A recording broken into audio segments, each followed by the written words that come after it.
حاسدین کی تعداد بڑھتی گئی. اور ایک بات اور یاد رکھیے گا, اگر حاسدین زیادہ ہیں تو سمجھو کہ بندے میں کمال ہے. ہاں یہ بات ہے. اگر امام بصیری رحمۃ اللہ علیہ کے حاسدین زیادہ ہیں تو سمجھو کہ امام بصیری مصر کے اندر ٹاپ پہ ہے. تبھی تو حاسدین ہے, چھوٹے موٹے کو تو کوئی پوچھتے ہی نہیں. اور ایک اور وجہ یہ تھی کہ آپ جس آفس میں کام کرتے تھے آپ کے ساتھ عیسائی بھی اور یہودی بھی کام کرتے. اب عیسائی اور یہودی آئے دن حضور پر, بانی اسلام پر, اسلام پر اعتراض کرتے رہتے. آپ سنتے رہتے, لیکن آپ عالم دین ہیں, گورنمنٹ کے نوکری نہیں ہیں, آپ نے علم پڑھا ہے, آپ سنتے رہتے. پھر آپ نے بائبل کی اسٹڈی کی. علامہ بصیری رحمۃ اللہ علیہ نے بابل کی اسٹڈی کی, بائبل کی, ہیبرو کی بائبل پڑھی, نیو ٹیسٹمنٹ پڑھی, اولڈ ٹیسٹمنٹ پڑھی. سب پڑھنے کے بعد آپ نے اچھے طریقے سے ڈیپلی جب اس کی اسٹڈی کر لی, اب آپ نے چیلنج کیا عیسائیوں کو اور یہودیوں. تو آپ کے چیلنج کے اندر تین جو چیزیں ہیں وہ بڑی ضروری ہوتی تھی.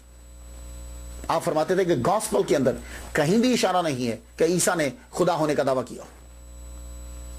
دوسرا آپ فرماتے تمہاری کتابوں کے اندر یہ موجود ہے کہ ہمارے محمد صلی اللہ علیہ وسلم تشریف لائیں گے, ان کا تذکرہ موجود ہے, میں دکھاتا ہوں تمہیں, آؤ چیلنج, مناظرہ کرو.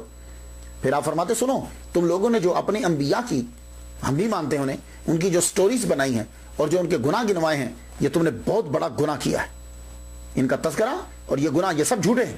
یہ تین چیزیں تقابل ادیان, اللہ اکبر جل شانہ. امام بصیری رحمۃ اللہ علیہ اس پہ گفتگو کرتے تو مصر کے عیسائی اور یہودی بھی آپ کے دشمن ہو گئے, کیونکہ آپ کی سٹڈی اتنی سالڈ ہوتی کہ کوئی آپ کا مقابلہ نہیں کر پاتا تھا, لاجواب ہو کر جاتے تھے. یہ پہلو پوشیدہ امام بصیری رحمۃ اللہ علیہ. اور یہ پرابلم یہی تو ہے, ہم لوگ کیا کرتے ہیں کہ کسی ایک چیز کو جو ہمارے پسند کی ہے وہ لے کے چلا دیتے ہیں.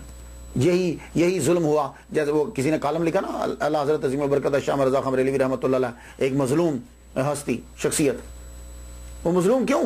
اس لیے کہ 50 علوم پہ دسترس ہیں اور لوگوں نے صرف یہی بتلایا مصطفیٰ جان رحمت پہ لاکھوں سلام, بھائی اس کے خالق ہے, اور ان کو متعارف کرایا کہ بڑا اچھا نعت خواں تھا. صدیوں میں پیدا ہوتے ہیں اس جیسے لوگ, اور یہ ہم جیسے ہیں ان کے کہ جنہوں نے ان کا تعارف صرف مصطفیٰ جان رحمت پہ لاکھوں سلام پہ تھا.